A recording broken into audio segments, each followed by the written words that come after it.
The kingdom of heaven is at hand. The kingdom of heaven is near. Whenever you pray, pray like this: Your kingdom come. Seek first the kingdom of God and His righteousness, and all these things will be added to you. As we've studied through the book of Matthew, we've kind of gotten a hint of this idea of a kingdom, and that Jesus is the king. Matthew's trying to point to different prophecies that tell us Jesus is fulfilling all these things, so now Jesus obviously is the king, and He's establishing His kingdom. But what does all this mean? What does it mean, your kingdom come? And why is He talking about the kingdom of heaven is near, and kingdom of heaven this, and kingdom of heaven that?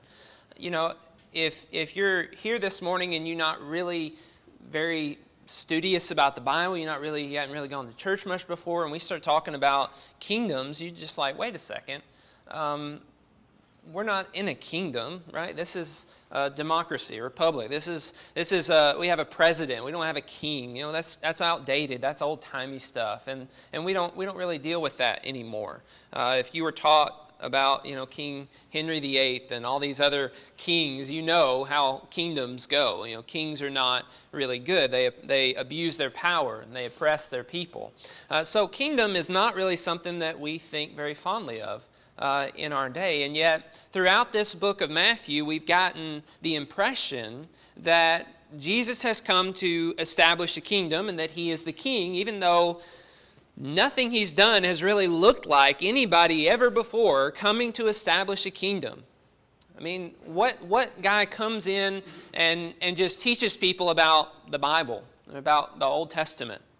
And that's establishing a kingdom, right? I mean, usually it's an uproar, it's an outrage over the oppression of the government and this, rounding the troops and getting them ready to go out and fight against the government and to take over and to stop all this oppression against Israel.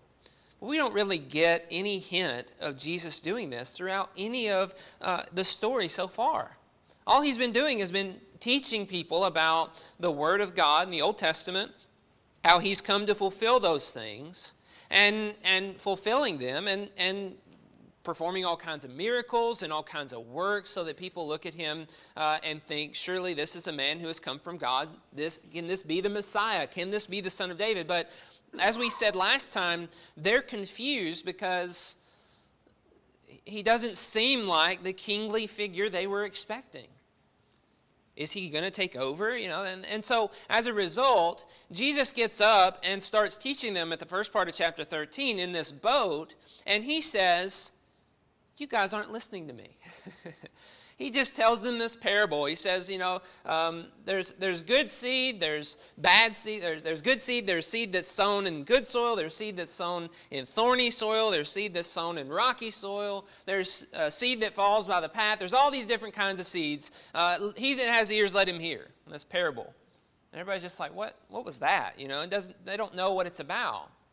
And He explained it to His disciples. They're not listening to me. They're not understanding the things that I'm saying. Their hearts have grown dull. And this is why I'm speaking to them in parables, so that seeing they will not see. He conceals this great truth in a parable for those who don't really care enough to ask, what does it mean, and to understand it more. He said in verse 11 of chapter 13 to His disciples, to you it has been given to know the secrets of the kingdom of heaven, but to them it has not been given. And this parable was helping them understand that they don't understand. The crowds don't understand, but you disciples will understand the secrets of the kingdom. Okay, so what are the secrets of the kingdom? Well, let's look real quick at a survey of what we're going to be studying this week and next week. Verse 24 says, the kingdom, he put another parable before them saying, the kingdom of heaven may be compared to. Verse 31, the kingdom of heaven is like. Verse 33, the kingdom of heaven is like. Skip ahead. Verse 44, the kingdom of heaven is like. Verse 45, the kingdom of heaven is like. Verse 47, the kingdom of heaven is like. Secrets of the kingdom. now he's going to reveal these secrets of the kingdom in parables. And all of these parables, following the initial parable, have this purpose of explaining what the kingdom of heaven is like. So if you're confused by all this kingdom language, and if you're confused as to how in the world Jesus is a king, well, let's pay close attention to the things that we're about to study and see if we can grasp this concept. What is going on? How is Jesus the king? How is he establishing a kingdom? And what does all of that really look like? In the first study, we're going to start today. We're not going to get through all of these parables, just for sake of time. But in the first section, we're going to look at 3 parables that talk about the kingdom of heaven being like different things that would have been common to the people. Whenever we say parable, what we mean is Jesus is telling a story that is very relatable, that everybody would understand. They'd look at that story about the different soils and they'd say, yeah, I've sown soil on all those different kinds of grounds and I've seen all those different kinds of plants pop up. So he's going to tell them parables, stories that they would understand, but connecting the parable to his meaning is sometimes too difficult for anybody, really, unless they go and ask him a question. So 2 of the 3 parables he doesn't explain because I think it's understandable. And one of the 3 parables, the first one here, is going to be a little bit confusing, and so he's going to explain it to his disciples. So what we're going to do, we're going to talk about all 3 of these parables. We're going to look at all 3 of them to try to see what he said, and the ones we can understand, we're going to try to understand. And then we're going to talk about what all this means and how it reveals the secrets of the kingdom and what that means. And then we're going to talk about how that should affect us today. Okay, so that's the game plan this morning. First of all, let's read verses 24 through verse 30. This is called the parable of the tares, or the parable of the weeds. It says, he put another parable before them, saying, the kingdom of heaven may be compared to a man who sowed good seed in his field. But while his men were sleeping, his enemy came and sowed weeds among the wheat and went away. So when the plants came up and bore grain, then the weeds appeared also. And the servants of the master of the house came and said to him, Master, did you not sow good seed in your field? How then does it have weeds? He said to them, an enemy has done this. So the servant said to him, then do you want us to go and gather them? But he said, no, lest in gathering the weeds you root up the wheat along with them. Let them both grow together until the harvest. And at harvest time I will tell the reapers, gather the weeds first and bind them in bundles to be burned, but gather the wheat into my barn. And that's all he says to the crowds. He just tells them this parable, this story about a farmer sowing good seed and his enemy coming and sowing bad seed, and then it all grows together and they realize what's happened, and the servants of the master are like, should we tear out the weeds? And he says, no, leave them, let them grow, and at the end, at the harvest, then we'll cut it all down and we'll throw the weeds in the fire and the wheat into the barn. Okay, so that's the story. What does it all mean? What's the point? What's the purpose? How is the kingdom compared to a man sowing good seed and an enemy sowing bad seed, and then this harvest at the end? What does that have to do with anything? Why did Jesus say this? Well, notice he doesn't explain this to anybody in the crowds after he says this. He just says the kingdom of heaven's just like that. Oh, okay. How many kingdoms do we know that are anything like that? How does that make any sense whatsoever? How is a kingdom like a man sowing seed in a field and another man sowing another seed? I mean, what? Doesn't make sense. Verse 31, he tells them another parable. He put another parable before them, saying, the kingdom of heaven is like a grain of mustard seed that a man took and sowed in his field.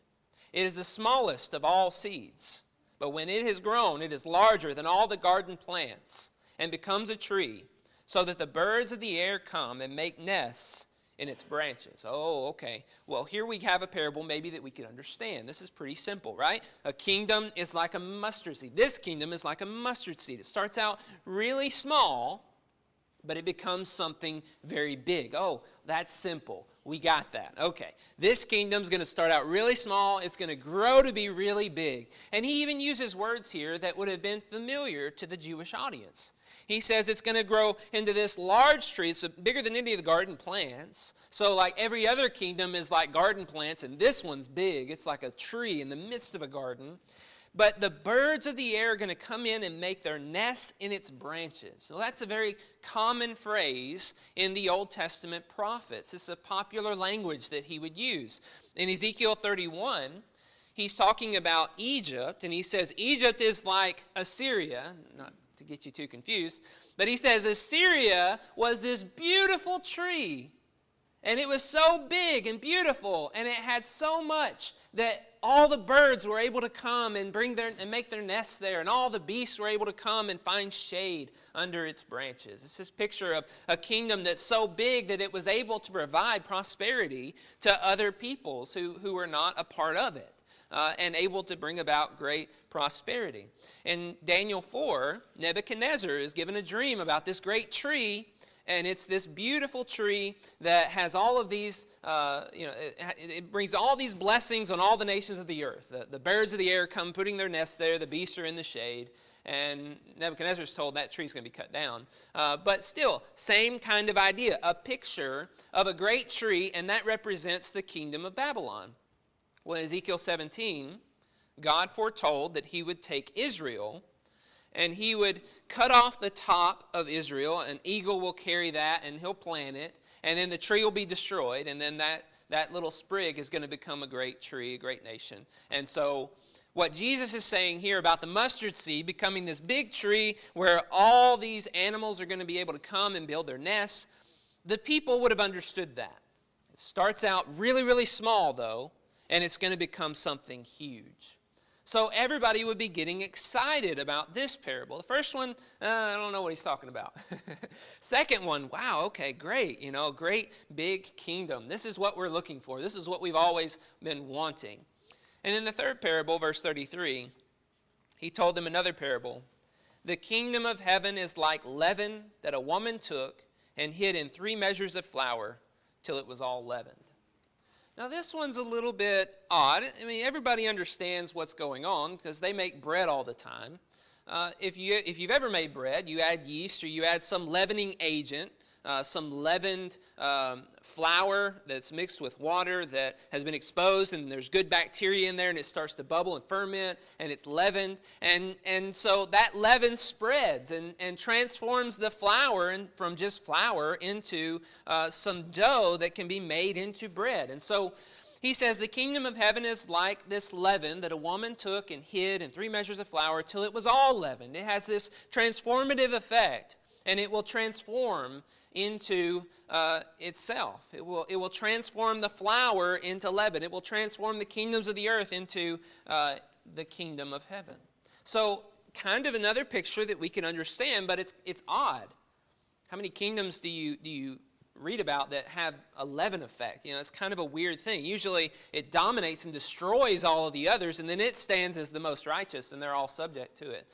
So kind of an odd picture, but okay, Jesus is telling us it's like leaven.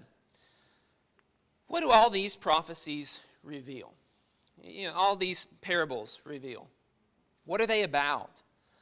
Why is he telling them all of these things? Well, we struggle sometimes, I think, because we're not first century Jews. We're just not, As a first century Jew, you're sitting there looking for a kingdom that would be like the kingdom of old, the kingdom under David, a kingdom that has great prosperity, that dominates all the enemies and is not subject to anybody, and great joy throughout the land, and everybody's hearts have been turned back to God, and everybody's being faithful and being blessed by God, and this is what you're looking for happening. We find out as we study the book of Acts, we have a history, we have understanding that the Jews in the first century were looking for a leader to rise up, rebel against Rome, and bring about the salvation of Israel. A man named Theudius gathered 400 people. Gamaliel tells us this in Acts 5. Gathered 400 people to rebel against Rome, and he was killed, and they were all scattered and killed. another man named Judas of Galilee. He does the same thing, and he is killed as well. So there's this mindset in Israel that there's going to be a guy that's going to rise up, everybody's going to follow him, and they're going to go and they're going to amass this huge army that's going to take over the world like Alexander the Great, sweeping through and destroying everybody. Why do they believe that? Why do they think this way in the first century? Well, it's because that's what the prophets promised, right? Prophets promised. This is exactly how it's going to happen. It's the way it's always happened with all the kingdoms of the earth. They amass this huge following. This guy leads us, and we go out and we conquer all the kingdoms of the world. And God promised that he would one day restore the glory of Israel. He would restore this kingdom. He says this over and over again in the prophets, that he would do this. In Isaiah chapter 2, it says, "It shall come to pass in the latter days that the mountain of the house of the Lord shall be established as the highest of the mountains, and shall be lifted up above the hills, and all the nations shall flow to it. And many people shall come and say, Come, let us go to the mountain of the Lord, to the house of the God of Jacob, that he may teach us his ways, and that we may walk in his paths. For out of Zion shall go forth the law, and the word of the Lord from Jerusalem. He shall judge between the nations, and shall decide disputes for many peoples. And they shall beat their swords into plowshares, and their spears into pruning hooks. Nation shall not lift up sword against nation, neither shall they learn war anymore." A picture of God's mountain, Zion, becoming the mountain of all mountains, and everybody coming to it. And it is the kingdom of kingdoms. They're looking for that hope. In Jeremiah, we have a very similar picture, that God is going to save Israel, save Judah and Jerusalem. They're going to dwell securely in their land, and all those nations around them are going to be destroyed.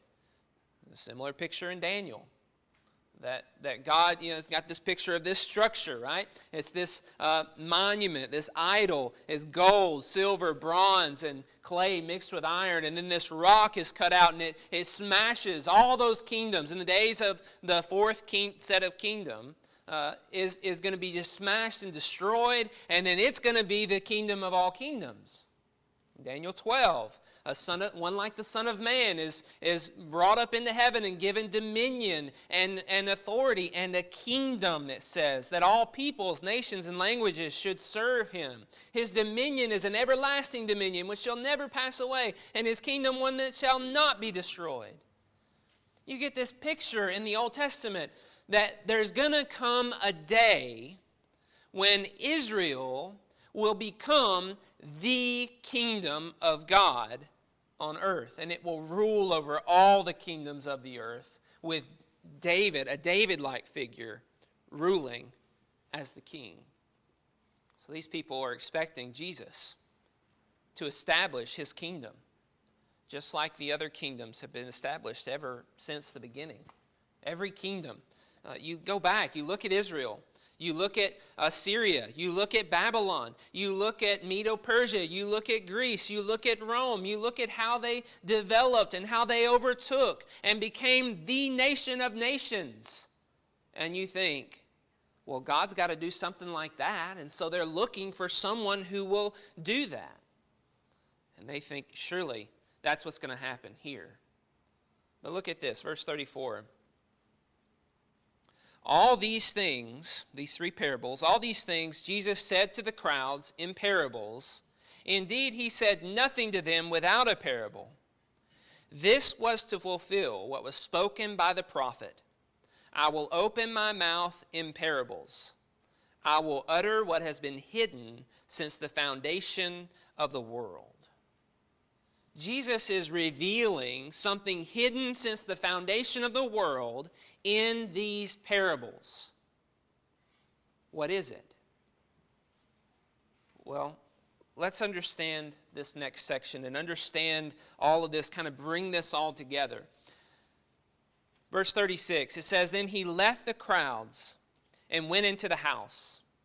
And his disciples came to him, saying, Explain to us the parable of the weeds of the field. And he answered, The one who sows the good seed is the Son of Man. The field is the world, and the good seed is the sons of the kingdom.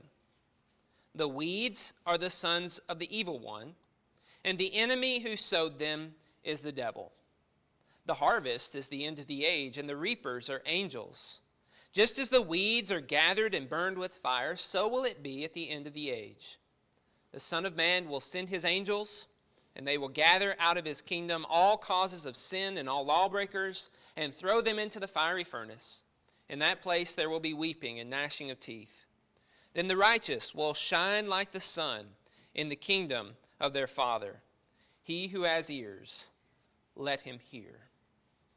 So now he explains the parable of the tares. He doesn't explain the others. The disciples come to him saying, hey, explain to us the parable of the tares. What is that all about? That one's really confusing to us. How is that compared to the kingdom, right? It's hard. Well, he says, essentially, the main thing, the first thing that I want to point to is, he says the field is the world. Okay, I've heard people say, and I maybe have thought it at some point, the field is the church. Well, notice he says the field is the world. So as you're looking at this parable, understand that as you see this guy going out to sow seed, he's sowing it in the world at large. And as he sows this seed, what Jesus says is the good seed that he sows are the sons of the kingdom that are coming up. He's creating the sons of the kingdom, and they're coming up in this wheat that is growing. But Satan comes along, and he sows his own seed and creates his own sons who are coming up as well. As Jesus is creating this kingdom that's like this field, the world, that's got these seeds that are growing sons of the kingdom, Satan is sowing, and he's creating his own sons. And Jesus says they will not be removed until the end of the age. There's a harvest coming at the end of the age when they will be separated. Well, isn't that interesting? You go back to verse 29, you remember he said to his servants who are like, hey, you want us to go and gather all these weeds and knock out all these evil people? It's evil, the sons of the devil, the sons of Satan. You want us to go and take all those out so that then your wheat can grow? And Jesus says, no, if you do that, you'll uproot the good seed. You'll uproot the wheat that is growing and hurt it in some way. And so he doesn't do that. Well, that's interesting. So this is the way he explains the parable.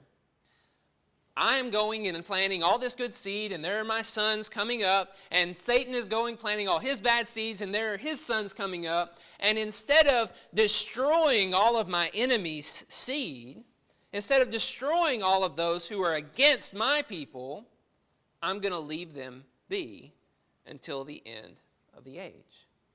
Okay, so what kind of secrets are being revealed in this kingdom? Well, number one, I think it's pretty obvious that Jesus knows that Satan is at work right now. He's planting his seed and trying to stop the growth of his kingdom, of those sons of the kingdom. He's trying to prevent their growth as he plants all these seeds.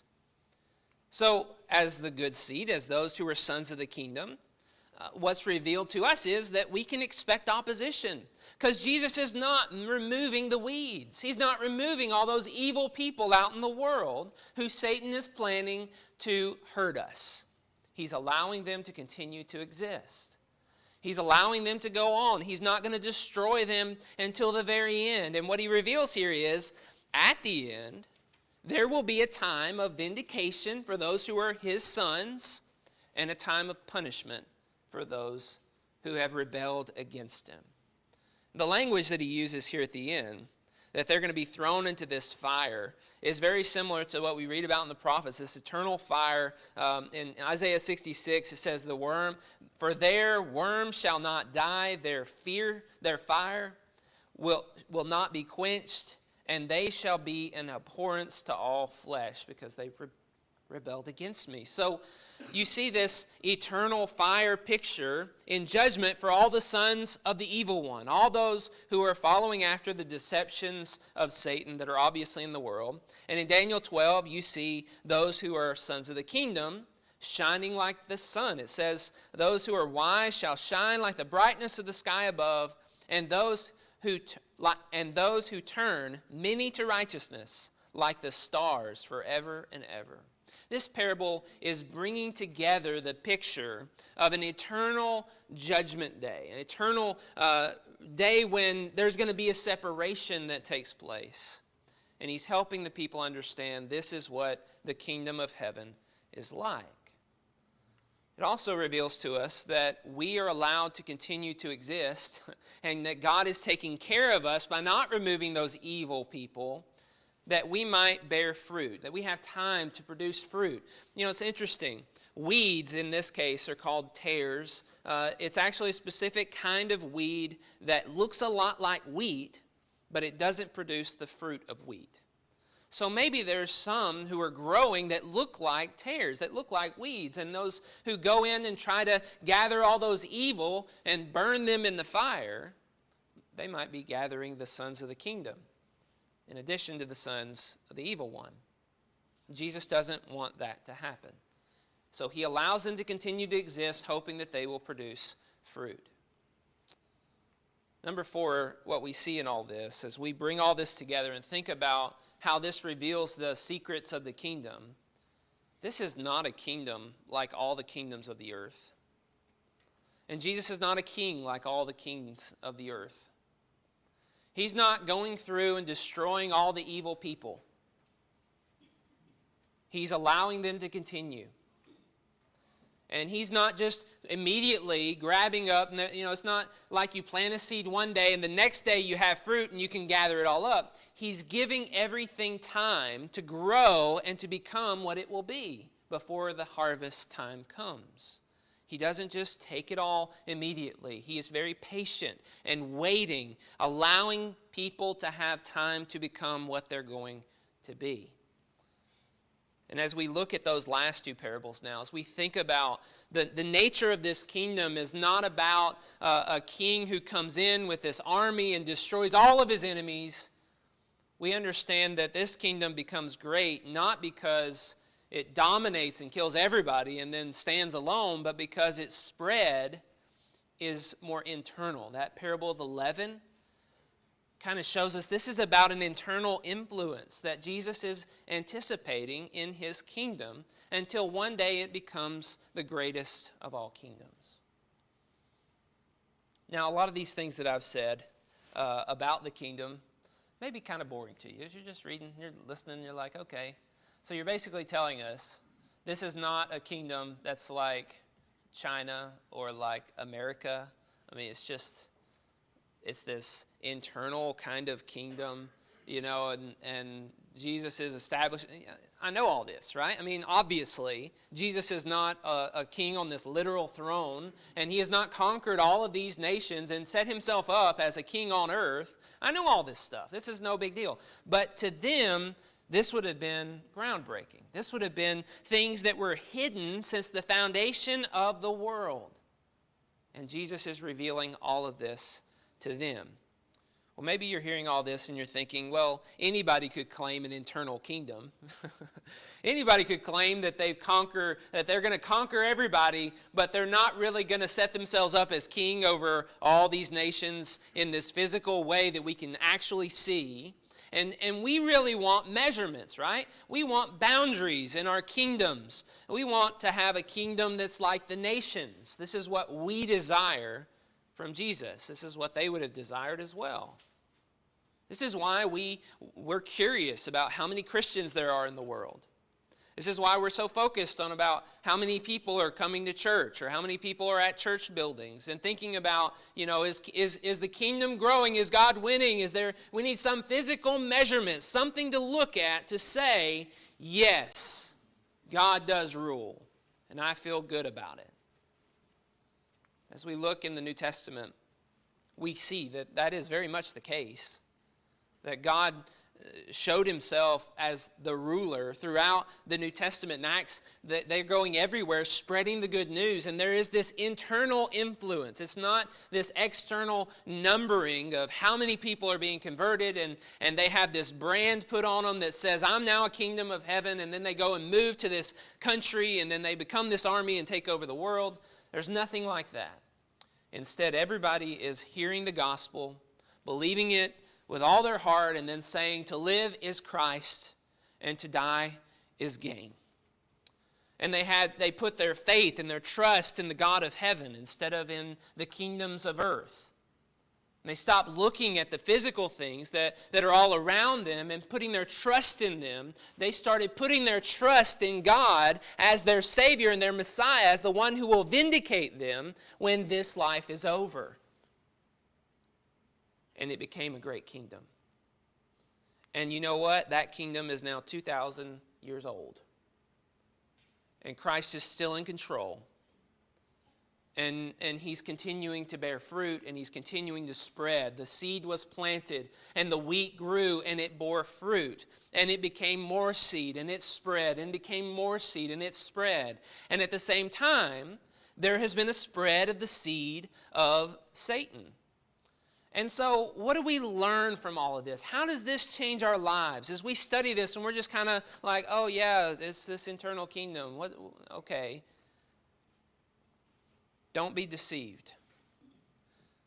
We who have put our trust in God, who are sons of the kingdom, are being given time to grow and to produce fruit. Satan has planted seeds all around us to deceive us, to stunt our growth, to keep us from becoming what God ultimately desires us to be. And Jesus is not removing them, because that wouldn't be good for us, apparently. He's allowing them to grow up all around us. And at the end of our lives, at the end of the harvest, it will all be taken care of. Don't be deceived. As we look out at this world, what we see is a lot of people saying things like, we need to elect this guy. And whenever we elect this guy, he's going to turn everybody's hearts to be after God, and then everything's going to be great, and we're going to be compassionate and merciful, and we're going to be this great nation, and it's going to be this physical nation, and the United States of America will be changed and will become what God always wanted it to be. And there's just this focus on all this external kingdom stuff. From the very beginning, Christ made it clear. It's not what he's looking to do. It's not what he came to establish. So don't be deceived by those in the world that are all around us that are trying to get us to focus on these physical things. Because guess what? As we focus on all these physical things and put our hope in our nation becoming this great nation and this powerful agent of God, this Christian nation, we're just going to be discouraged. Because Satan has all these workers that are trying to bring about our destruction and to hinder us from glorifying God. We're going to think Christ is losing, when in fact he may not be. In fact, he never has been. Christ has always been winning. Christ is always producing. If not in this area, somewhere else. In India, in the Philippines, in South America, somewhere there is work that's being done. And if we just kind of narrow our focus into this country and these people and put our trust in all these physical things that we see and think about the kingdom in these physical ways, Satan is going to prevent us from bearing the fruit that we were planted to bear. And we're going to look a lot like a weed whenever that judgment day comes. And we don't have any fruit. Why would God gather us into his barn if we're just like the weeds? We're just taking up good soil. And so what we see here is a need to be changed by the Word of God, to receive that grace of that seed and to grow and to flourish and to become what God has called us to be. So the question is for us, what are we going to be? Are we going to be weeds that take up space and hinder the growth of others? Or are we going to be shining as lights to God's glory? Are we going to be thrown in the fire? Or are we going to be gathered into the barn? Next week, we're going to continue to look at these parables and see a little bit more about how important it is for us to make the right choice here. But I hope that in studying this, you found an understanding that helps you to make the right decision. Not be deceived by the kingdoms of this world and by the people of this world who are all around us opposing us. Not be discouraged. God's still in control. He's still working. And He will be glorified at the end. If you're here this morning and you understand all of that and you want to be a part of God's kingdom, if there's anything we can do to help you, will you let us know? Please come as we stand and as we sing.